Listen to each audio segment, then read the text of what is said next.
The emergency broadcast alert pierced through my living room at exactly 3:47 a.m., jolting me from a restless sleep on the couch. Emergency broadcast system. Immediate lockdown order. All residents must remain indoors until further notice. Do not attempt to leave your homes. Await further instructions. The message repeated every 30 seconds, a mechanical voice over a red banner. No explanation, no end time, just that eerie demand. I reached for my phone to check the news. No signal. The Wi-Fi was down. I was surprised and I wondered if there might be an upcoming storm, messing with networks. Then I tried my landline, dead either. I turned on my laptop. Nothing, only the TV worked. What the hell? I live in a town so small, it barely has a name. Just a clutch of houses, a gas station, and a diner that closes at 8. In my whole 30 years living in this town, I never saw anything like this before. I was a bit worried, but I might be lying to myself if I said I wasn't slightly excited. It was something new in the otherwise monotonous small town. For the first few hours, I sat on the couch, thinking what might have happened. The broadcast just gave the alert, but didn't state any reason for it. I tried again a couple of times to get my phone and laptop working, but it was useless. After a while, I peeked through the windows. My heart skipped a beat. A few of my neighbors were standing in the streets, perfectly still. Some looked up at the sky, necks craned unnaturally far back. I was about to call them out, thinking why they haven't followed instructions. But when I looked more, I realized the horror unfolding. Mr. DeWitt from next door was sitting on the curb, rocking slightly, humming to himself. His eyes, they were hollow, black and wet like empty sockets. All of them had black hollow eyes. I pulled the curtains and staggered back, scared the hell out of this world. I sat back on the couch and tried a few more times to make contact. Morning came. I didn't sleep at all. I looked out the window again and the people were still there. I don't think they have moved an inch. They are in the exact same place, in the exact same position the last time I saw. At noon, the broadcast changed for a moment. The screen flickered. Then, just for a second, the screen went dark before switching to what looked like a grainy video feed. A man sat in a dimly lit room, lit only by candlelight, whispering into the camera. If you can see this, still alive. The others, not anymore. He looked wild, pale, eyes darting around, like he was being watched. They are not zombies, at least not the movies. They're part of something. Then the feed was cut out. The emergency broadcast returned, looping as if nothing happened. I don't know what to make of it. Was it a pirate signal? Some madman? A warning? That night, I watched from the window again. Mr. Grayson, the town mechanic, had been standing on his porch for over 24 hours, staring at the sky. Now, slowly, he was tilting his head, downward, toward me. I ducked, heart thundering. I dared to peek again.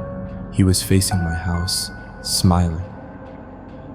For 3 more days, I lived off canned beans and fear. The emergency message still looped on the TV.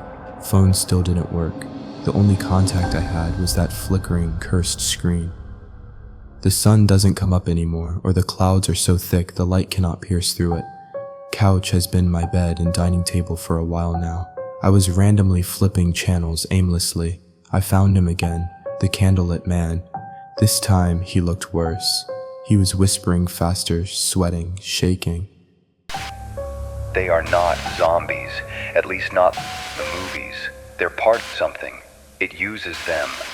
It's through them. The sky. No, don't look up. The screen crackled and switched back to the emergency broadcast again. I hadn't dared to look up since it began, but curiosity gnawed at me. What was in the sky? What were they looking at?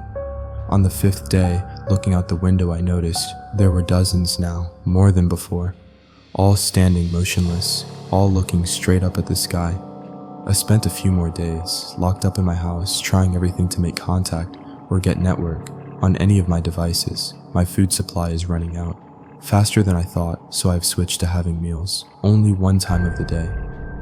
It might seem I'm stupid not trying to run off from my house, but I noticed a few of my neighbors being taken by the mob in the streets. Nah, I ain't risking that. I live in hope that some help is coming. The TV still loops the message, but the candlelit man hasn't returned. Sometimes, in the static between the signals, I see his face, screaming, frozen mid-word. I don't know how many days have passed. Since the start of this, my food supply is all over, and it's been 2 days since I have eaten anything. The mob has been chanting something, and it has a severe effect on me. My vision blurs and fades to black. My head feels like it may explode.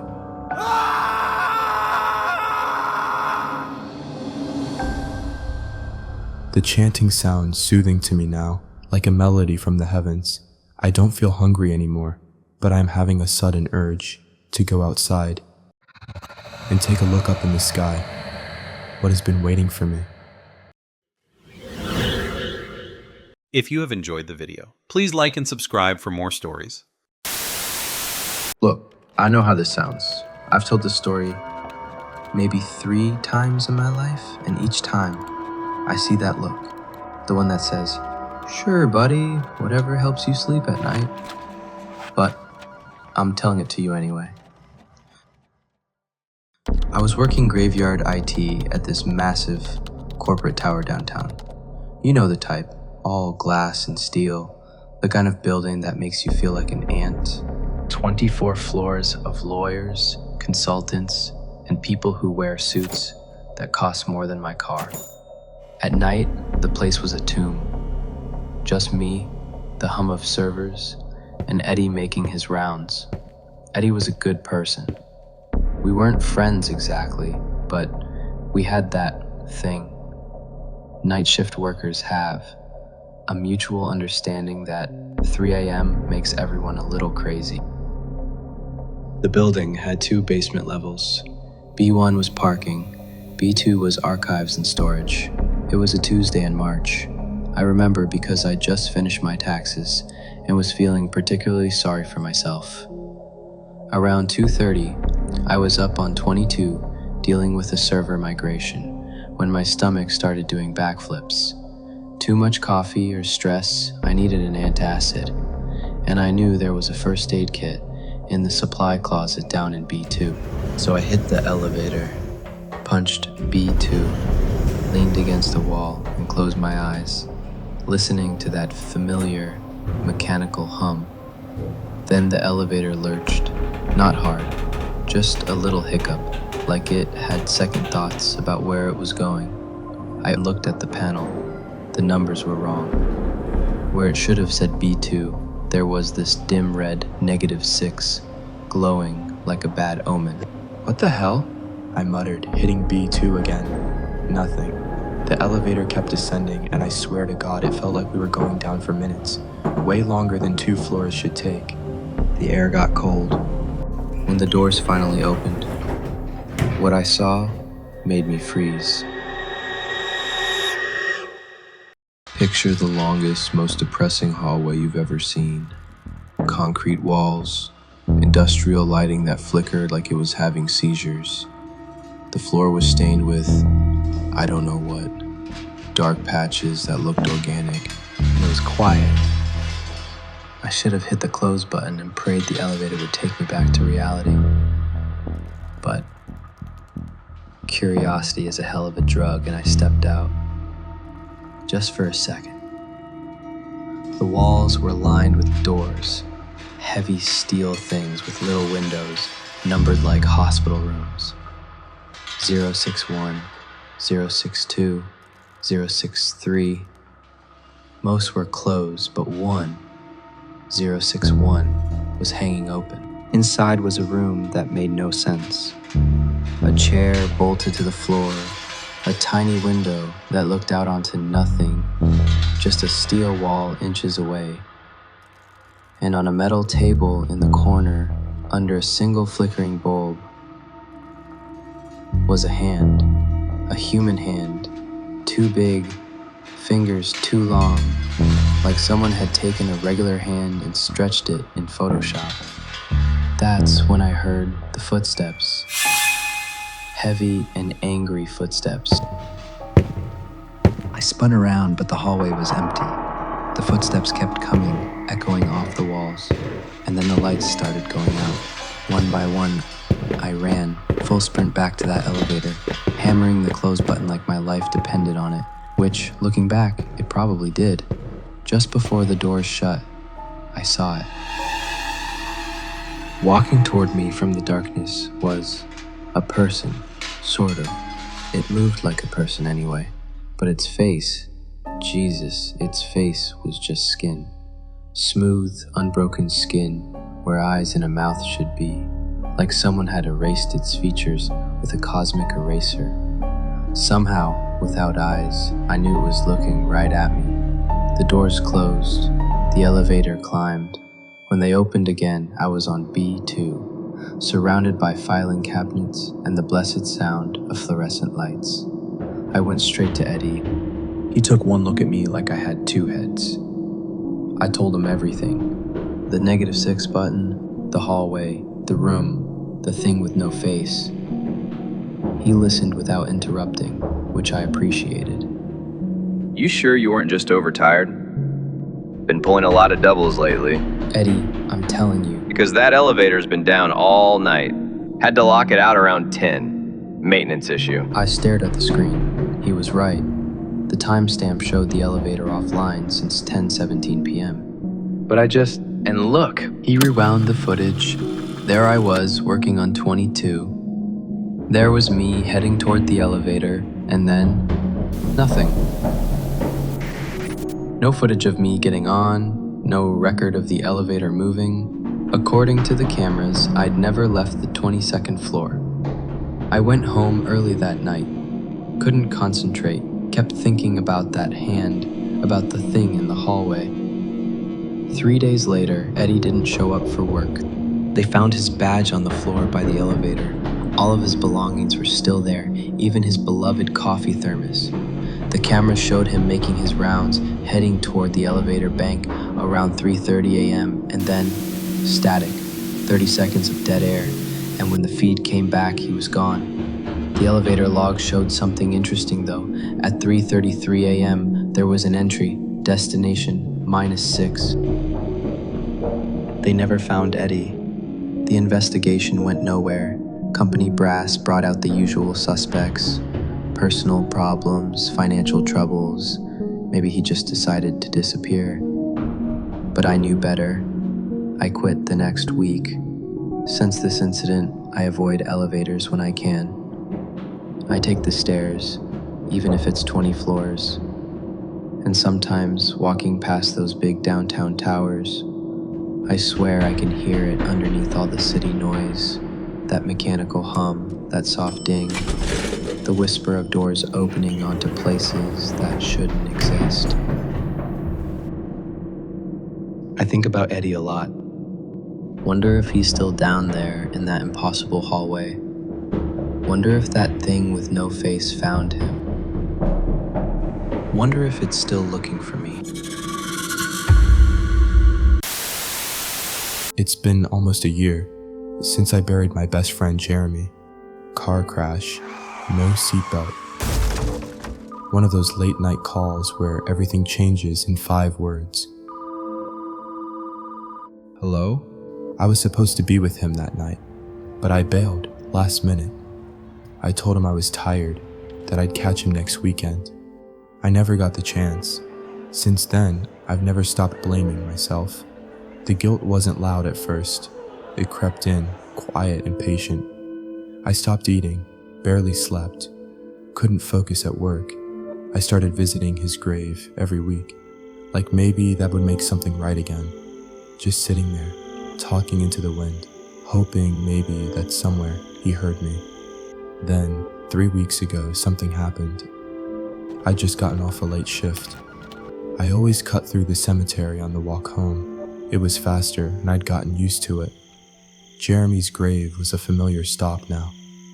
But that night, someone was sitting there. I almost walked past, thought it was some other mourner, maybe drunk, but then he stood up. Same old leather jacket, same beat-up Converse, same messy brown hair that always stuck out at odd angles. And he smiled. You look tired. Been a while, huh? I froze. Everything inside me told me this couldn't be real. But he was there. Not pale, not glowing, not floating, just there. I reached out and touched his arm. He was warm, solid, breathing, not a ghost. I brought him home. He ate like he hadn't had food in years, barely talked between mouthfuls. When I asked where he'd been, he looked at me and said, Woke up in the dirt, walked until I remembered who I was. I didn't ask more, didn't want to ruin it. I had my best friend back. That was enough. Things changed quickly. Jeremy didn't sleep. I'd wake up in the middle of the night, and he'd be standing at the window staring out. Not just once or twice, every night, always silent, always still. Sometimes I'd hear him talking to himself, low and fast, words that didn't sound right, wet syllables that made my skin crawl, the kind of sound that sits wrong in your ears, like static and breath all at once. My cat refused to go near him, just hissed and bolted whenever he entered the room. The neighborhood dogs barked constantly when he walked by. Then there was the dirt, black, wet clumps of it. In the tub, the hallway, the sheets. He never explained, never pretended it wasn't his either.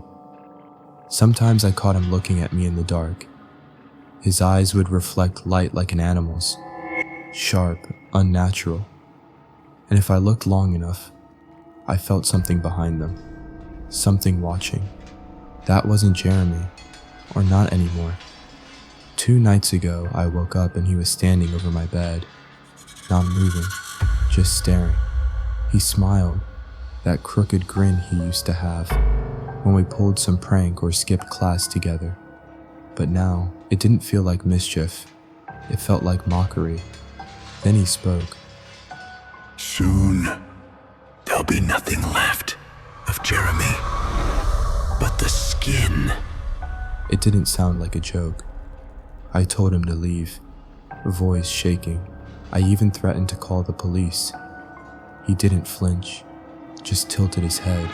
Then he spoke again, in that same whisper I'd heard at night. But that language, that didn't belong in this world. The lights went out. My phone screen cracked, without anyone touching it, right down the middle, like a fault line. I don't know what I brought back that night, but it's not Jeremy. It wears his face, his voice, his memories, and it's still in the house.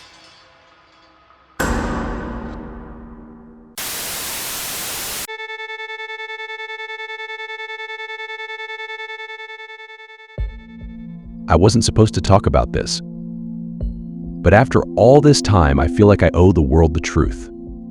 Everyone keeps asking why we never returned to the moon. We went there in 1970, took our giant leap for mankind, and then we stopped. The official story is budget cuts, lack of interest, shifting priorities. All lies. I was part of the last mission in the 70s, though you won't find any record of it. The space agency has erased us from history, and for good reason. You'll understand soon enough. Entry Log 2. Commander Daniel Reeves, 23 UTC. The mission was codenamed Artemis 3, long before they revived that name. Our objective was simple: scout the far side of the moon, collect samples, and deploy equipment for future missions. It was supposed to be routine. There were 4 of us. Me, Dr. Elena Moore, Lieutenant Mike Harper, and Engineer Tom Parks. We landed without incident, right on the edge of the far side where the light barely touches the moon. The landscape was alien, even more so than the familiar, sunlit regions. It was dark, cold, and silent. You see, in space, silence is a given. No atmosphere, no air to carry sound. But this was different. This silence pressed on us. You could feel it in your bones. It was like the moon itself was watching, waiting. Entry Log 3. Commander Daniel Reeves, 30 UTC.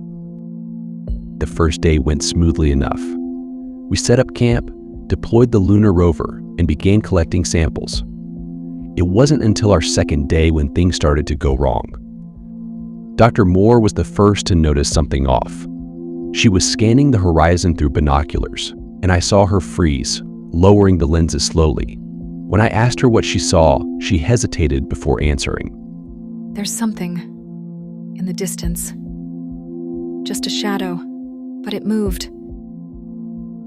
I tried to rationalize the situation, and I told her it's probably just the trick of the light. But there's hardly any light on the far side. I assumed it must be her imagination, or her mind playing some tricks as it was her first mission. I did make sure to report it back to Earth. That night, the silence became unbearable. We made contact with Earth reporting about the silence to the mission director. We were just simply advised to keep a log of it. We couldn't sleep. The air inside our suits felt too thin, even though everything read normal. The sound of our breathing echoed in our helmets like thunder. And that's when we heard the first knock. Entry Log 4. Commander Daniel Reeves, 2:15 UTC.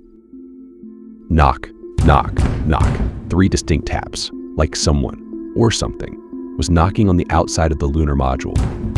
At first, we thought it was debris, maybe a piece of the module settling. But the rhythm of it was deliberate. Too deliberate. Tom insisted it was a mechanical sound from the module, probably a malfunction with the equipment. But Harper, the most grounded of us, looked pale. It's not debris. Something's out there. We checked the external cameras. Nothing, just the barren, desolate landscape. Another knock, louder, closer. Dr. Moore suggested we radio Houston. I hastily rushed to make contact, but a shiver ran down my spine. The comms were dead. I immediately ordered Tom to fix the comms, and that's when the realization hit us. We were completely cut off. No signal, no way to contact Earth. No one is ever going to know what's happening with us, and the knocking wouldn't stop.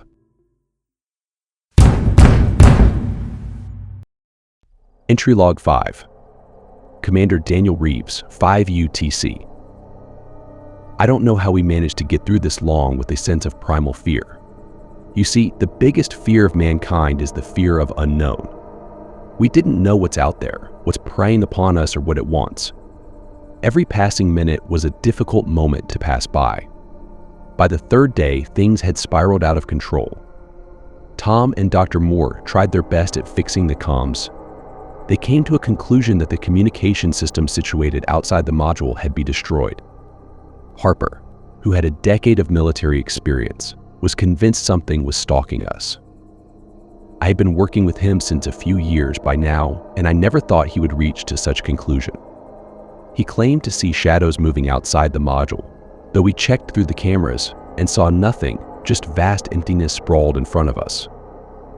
At this point, after facing such an unnatural situation, I wasn't sure what to make of it, but it almost seemed easy to paint it as something was out there. The sound, it was clearly the sound of knocking, deliberate knocking. With no other option, we decided to venture out together, fix the comms and report the situation back to Earth. But soon as we got outside, Tom clarified the comms were intact. It was an impossible situation, and we had no more explanations to why the comms weren't working anymore. I commanded my team to find the source of the noise. The far side of the moon was a wasteland of craters and jagged rocks, and the deeper we went, the more uneasy we felt. It was like the moon itself was alive, pulsing beneath our feet. And then we found it. A structure, half buried in the dust, hidden in the shadow of a massive crater. It didn't look man-made, smooth, metallic, and ancient. It looked like it had been there for centuries, untouched by time. Symbols covered its surface, glyphs we couldn't recognize, and at the center of the structure was an opening, a door. Entry Log 6. Commander Daniel Reeves, 9:30 UTC. We should have turned back, but curiosity got the better of us. We entered the structure, and inside, we found something impossible. A room, perfectly sealed with atmosphere. No explanation for how it was there or why. And in the center of the room was some sort of device, or at least we thought it was, glowing faintly. Dr. Moore went to examine it, but as she approached, the door seemingly vanished, as if it never existed. In place where the door was Now stood the wall of the structure shut. We were trapped. The air grew thick, almost suffocating, and the silence, it returned. There was no sound, like someone flipped a switch and then everything was on mute. We couldn't even hear our breathing. And then the whispers started. They weren't in any language we could understand, but the meaning was clear. We weren't supposed to be here. Harper started screaming, clawing at his helmet, but no sound came out. His eyes went wide, and I could see his lips forming silent words. "It's in my head. It's in my head." He collapsed. Entry log 7. Commander Daniel Reeves, 12 UTC. I don't know how we got outside, back at the front of the module. 1 minute we were inside, watching Harper scream, trying to remove his helmet, and the next we were outside. We tried to carry Harper back to the module, but something was wrong with him. His body was limp, his breathing shallow, and his eyes. They were wide open, completely red, staring straight ahead, like he was seeing something we couldn't.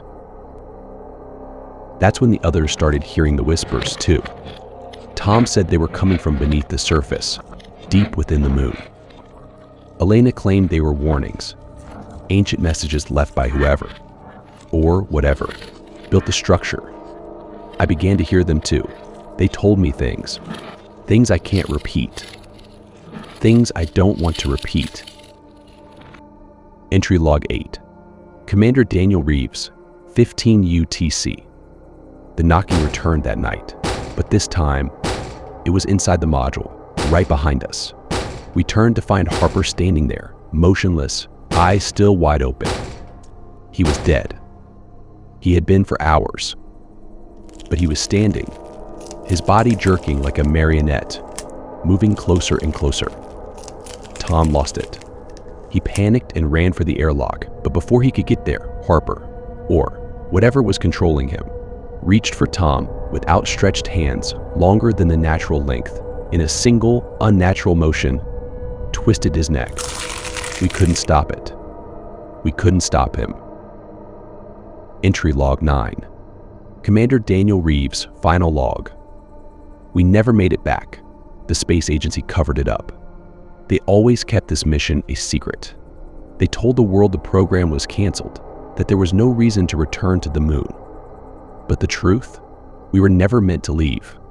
The whispers told us the moon was a prison. Something ancient was buried there, and our landing disturbed it. We woke it up. It took Harper, then Tom, then Alina. One by one, it got inside their heads, used them like puppets. It tried to take me too, but I resisted. Barely. I had locked myself up in my compartment. I'm the only one left. But I'm not alone. I can still hear the knocking. It's been days now, but it never stops. 3 knocks. A pause. Then 2 more. It's outside my door right now. And I know. It's waiting for me. Just like it's waiting for all of us.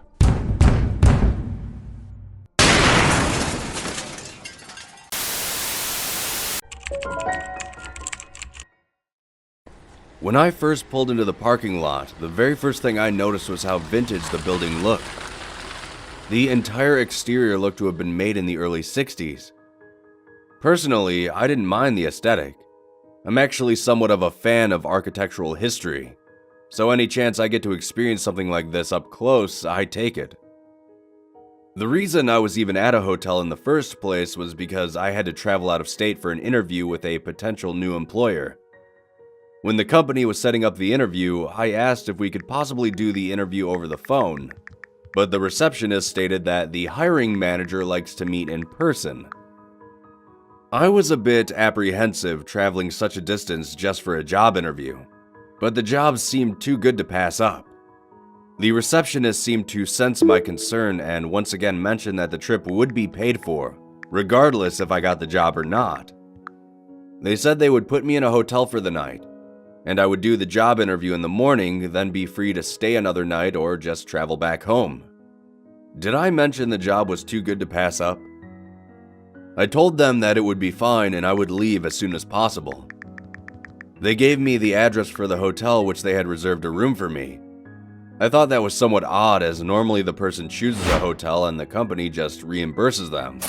My father traveled a lot for work. That thought didn't stick in my mind for long, however. They were giving me a couple free nights in a hotel after all. Stepping out of my car, I looked closer at the building before me. It wasn't immensely tall, like your typical hotel, nor was it super flashy. When you travel downtown a major city, it's hard not to see massive logos for hotels on most of the skyscrapers. The building before me seemed plain, but not in a bad way. To me, it seemed like it was built during a time where there was only a need for one hotel for miles, so it didn't have to try as hard to draw in customers. Another oddity that stood out about this place was the absence of any name. There was just a red neon sign buzzing faintly in the dusk that simply said hotel. This was a first for me, as even family-owned bed and breakfasts had names to them. Ironically, the directions I were given by the company was just an address, and the word hotel, which was quite fitting. I walked up to the front door with my bag slung over my shoulder, and I turned the handle. The door creaked as if it hadn't been opened for a very long time. The creaking echoed through the lobby and up the adjacent stairwell. As I stepped inside, the dull yellow light bulbs on the walls struggled to illuminate every part of the lobby. It made me think that I was standing on a giant Winnie the Pooh. As I stared at the decorum, my attention was turned to a voice of a young woman saying, "May I help you?" I looked over and saw a woman sitting behind a faded brown counter. I quickly shuffled over to her and told her that I had a room reserved. She asked for my name and I gave it to her. She then told me to wait a moment while she looked me up, but I noticed that there weren't any computers that I could see. It was possible she could have been using a tablet or something, but just as I craned my neck to see over the counter, she placed a small brass key with a tag on it right in front of me. She told me my room number and pointed to the stairs. The whole interaction was strange, but I tried not to think of it as I thanked the woman and headed up the stairs. When I arrived at my door, I began to feel a strange sensation. I know it sounds odd, but it felt like overwhelming anxiety was washing over me. Almost as if I was about to address thousands of people with nothing prepared. I was nervous, but couldn't find a reason as to why. I put the key in the door and opened it. The room was just as plain as the building itself. It had one small bed, a small nightstand with an old telephone resting on top of it. A small alarm clock sat next to the phone. There was a small bathroom next to the front door. Though, I'll be honest, I'm not entirely sure how they fit a sink, shower, and a toilet into this tiny room. I nearly had to stand on the toilet just to close the door. There was a small window opposite the front door that showed the parking lot, and that was about it for the room. Dusk had already come and went by the time I was settled in. Seeing that there wasn't much to do in town and being as late as it was, I chose to just turn in early for the night. There wasn't anything outwardly unnerving about the hotel, but for some reason, I didn't really want to stay any longer than I had to. I set the alarm clock for 7 a.m. the next day and went to sleep. At around 1 a.m., I woke up with the urge to answer nature's call, so to speak, and quickly rushed to the bathroom. After I was finished and washed my hands, I walked back over to the bed, but that's when something caught my eye. At the bottom corner of the nightstand, sticking out of it was the corner of a piece of paper. My curiosity overcame me even in my groggy state, and I leaned down to fish the paper out. I got up from the bed and switched on the light from the room and glanced down at the paper. What I read disturbed me, and I'm not entirely sure what to make of it. Whoever wrote this letter had used a red pen and wrote so rapidly that it was hard to read some parts. But I will now transcribe as best I can the contents of this letter. It's been an entire month since I arrived. I have become trapped in this place, held against my will by some unknown force. This may sound like a work of fiction, some story made up to entertain. I assure you that is not the case. I first noticed the strange occurrence when I first attempted to leave the hotel. I gathered my bag and made my way to the lobby. As I reached for the front door, I found myself waking up in my hotel room. The first 2 times this happened, I considered the possibility of lucid dreaming. Though the more times it happened, the more I considered the possibility of purgatory. It's been a week and I haven't had any contact with anyone. The receptionist is nowhere to be found. The phone has a dial tone, but the moment any number is pressed, the tone stops. I don't get any service on my cell phone, even if I hold it outside of the window. I don't know who or what is keeping me here, but I need to find a way out. Day 14. I've attempted to break into the numerous rooms on my floor, each meeting with the same result. Once the door gives way, I wake up back in my bed. I'm running out of options. Day 16. I attempted to jump from the room window and upon landing, my legs fractured. The agony I felt for a few seconds halted me from attempting that course again. Day 20. I set the hotel on fire. Didn't work. Not sure what else to do. It's been 25 days in this hellish place, but today was the first time something different happened. Today I saw someone new. He was a tall man standing at the end of the corridor. He wore a black suit with a cloak draped over it. A black top hat adorned his head. I called out to him, but he didn't acknowledge me. I wanted to approach him, but something deep inside of me begged me to avoid him. I listened to my instinct and went back to my room. Day 30. That man I mentioned earlier is now standing outside of my door. His face is inches away from the peephole. I don't want to open the door. I'm scared. If somebody finds this, leave now while you still can. The letter trails off there. Reading this letter gave me a sudden sensation of dread. Something about this place felt off to me, but reading this letter seemed to cement my suspicions. I quickly gathered up my things in the middle of the night, dashed down to the lobby, placed my key on the counter, and walked over to the front door. I hesitated briefly before reaching for the handle and turning it. I thought for sure I would end up like the person who wrote the letter, but the door creaked open once again and I rushed outside. I briskly walked across the parking lot to my car, got inside, and drove home. I felt guilty not attending the interview, but I wasn't that desperately in need of employment. On my trip back home, I stopped at a gas station to fill up my car, and as I stood at the pump, I glanced at the small LCD screen. It flashed today's date, February 20th.